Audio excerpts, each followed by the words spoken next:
Bonjour à tous et bienvenue dans un nouvel épisode de Parlons Histoire. Si je vous dis sortez de prison, en toute logique vous me répondez Monopoly.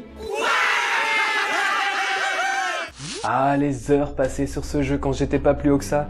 Les disputes en famille pour avoir la rue de la paix alors que jamais personne ne tombe dessus. Ou alors les gens qui tombent sur ta rue alors que tu viens de revendre ton hôtel parce qu'il fallait payer ton frère qui lui a mis un hôtel rue Le Courbe, hôtel qui lui a rien coûté. Eh bien, cette phrase, après avoir vu cette vidéo, vous ne la verrez plus jamais de la même manière. En effet, durant la Seconde Guerre mondiale, le Monopoly a effectivement servi à sortir des gens de prison. Pour de vrai, où ça, comment et pourquoi, c'est parti pour un nouvel épisode de Parlons Histoire.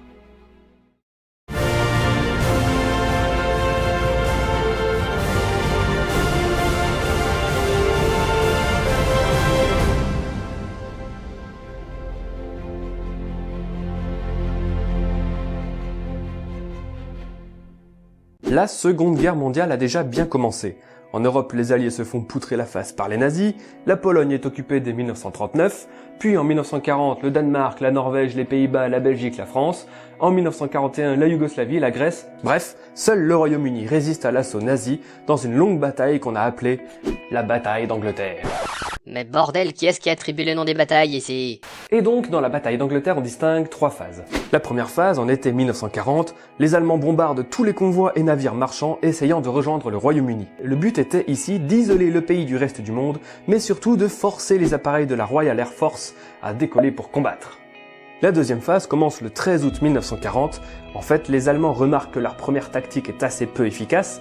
En effet, sur la totalité des marchandises transportables par les navires britanniques, seuls 1% furent coulés, et 1% ce n'est vraiment pas assez. Les Allemands décident alors d'attaquer directement le sol anglais, le tout afin de détruire des cibles stratégiques, notamment les aérodromes militaires et les usines de l'industrie aéronautique. Le but ici est de bloquer les Allemands au sol. Au début, Londres ne devait être attaqué que sur ordre express d'Hitler. Cependant, le bombardier Heinkel HE-111 Ah ouais, ok, je vois. En fait, on collectionne les noms pourris ici, c'est ça? s'est trompé et a bombardé la capitale anglaise la nuit du 24 août 1940. En représailles, la Royal Air Force bombarde Berlin dès le lendemain, le 25 août. Bon, ce n'était que quelques bombes, mais la symbolique est là. Les Anglais ne se laissent pas faire, non mais... Puis, à partir de septembre 1940, commencent les bombardements de Londres et des grandes villes. Avec tous ces avions en l'air, forcément beaucoup se font abattre par les armes anti-aériennes allemandes, et de plus en plus d'aviateurs britanniques se retrouvent coincés derrière les lignes ennemies et capturés. Mince, il faut les sortir de là! Heureusement, les services secrets britanniques avaient créé en 1939 le MI9, département chargé de récupérer et de ramener dans les pays alliés les militaires tombés aux mains de forces de l'Axe. Alors je vous arrête tout de suite, ça n'a rien à voir avec James Bond. James Bond c'est le MI6. Ok?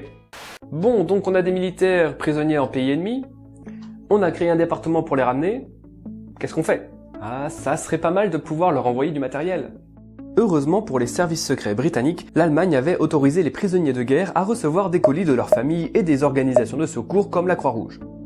Et là vous vous dites, mais pourquoi ils ont autorisé ça les Allemands? Tout simplement parce qu'un prisonnier occupé cherche beaucoup moins à s'échapper qu'un autre. Bon, les colis personnels étaient minutieusement contrôlés et souvent un petit peu allégés.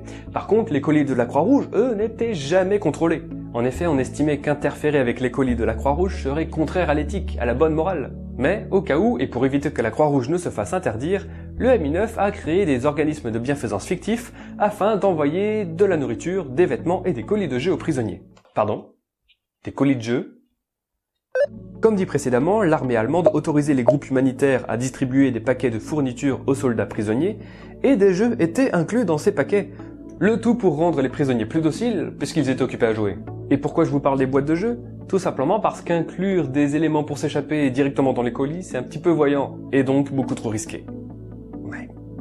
Les services secrets britanniques enrôlent alors le partenaire le plus improbable qui soit dans l'effort de guerre, le jeu de société Monopoly. Un simple jeu, comment pourrait-il éveiller les soupçons? Les services secrets britanniques ont remarqué que la taille de la boîte était idéale pour y inclure un kit d'évasion. Carrément. Les services secrets britanniques ont alors travaillé avec le fabricant du jeu pour y inclure une lime obtenue par l'assemblage de deux pions en métal, une mini-boussole cachée dans un pion, des devises allemandes, italiennes et françaises cachées dans l'alias des billets de jeu, et une carte cachée dans le plateau de jeu. De tous les éléments présents dans la boîte, le plus compliqué à mettre en place était la carte. Bon, vous allez me dire qu'une carte c'est plus facile à cacher qu'une boussole. Certes, mais ce n'est pas le problème. Le problème c'est que le papier, c'est trop fragile.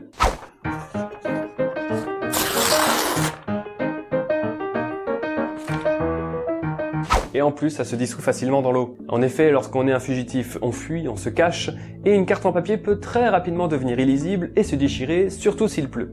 Et oui, les cartes indéchirables et en papier plastifié, ça n'existait pas à l'époque. Du coup, les services secrets ont réfléchi. Avant qu'on passe au papier plastifié, et longtemps avant la Seconde Guerre mondiale, la soie a été le matériau de choix pour les cartes militaires. Car, contrairement au papier, la soie ne se déchire que difficilement et ne se dissout pas dans l'eau. Argument de plus en faveur de la soie au lieu du papier, c'est qu'une carte en soie peut facilement se dissimuler dans un paquet de cigarettes. Pas une carte en papier. Vous avez déjà essayé de plier un papier au maximum, et à la fin ça marche plus. Le truc le plus important sans doute, c'est que la soie, quand on la déplie, contrairement au papier, elle fait pas de bruit.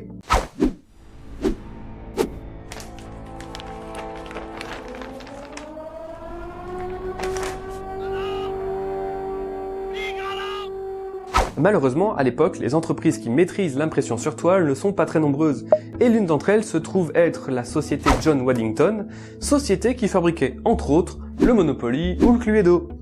Et donc le MI9, l'unité des services secrets britanniques chargée de récupérer et de ramener en Angleterre ou en pays alliés les soldats et les résistants tombés en territoire ennemi, a contacté la société Waddington afin de lui demander conseil. La société Waddington forme alors une nouvelle division qui va commencer par imprimer des cartes en soie, qu'ils vont ensuite cacher dans des boîtes de Monopoly à destination des prisonniers britanniques, puis, un petit peu plus tard, ils vont y intégrer tout un kit de premiers secours et d'évasion qu'on a vu un petit peu plus tôt. Du coup, avant de partir en mission, les aviateurs britanniques étaient prévenus. S'ils tombaient aux mains de l'ennemi, ils devaient chercher des boîtes de Monopoly pour y trouver des kits d'évasion. On leur précise également que c'est une édition spéciale marquée d'un point rouge sur la case de stationnement gratuit. Avec l'aide des services secrets britanniques, Waddington a imprimé 6 cartes différentes en fonction de la zone où les jeux étaient envoyés. Bah oui, une gigantesque carte de l'Europe, c'était pas très utile. Ils ont donc adapté la carte en fonction de l'endroit dans lequel était envoyée la boîte de jeu.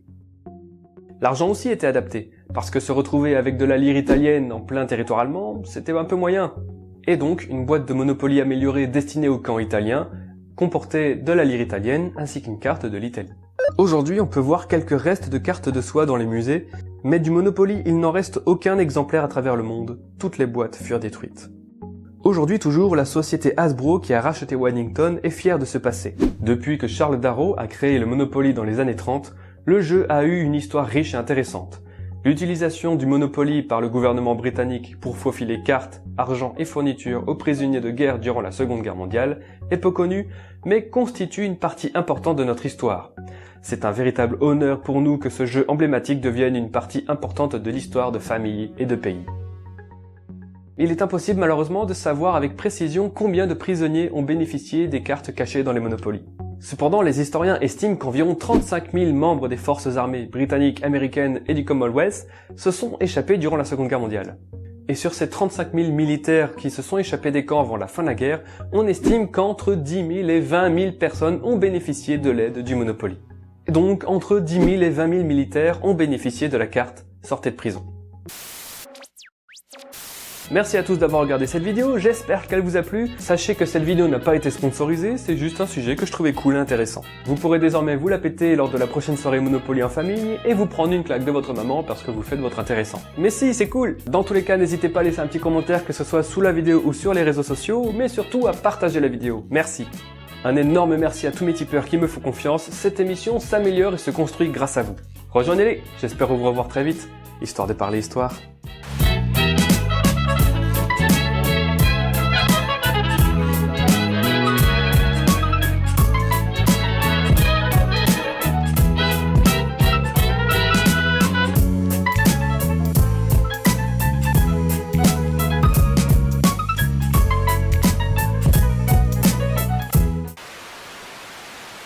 Bon, ce n'était que quelques bombes, mais la symbolique là, les Anglais ne se laissent pas faire comme ça, non mais...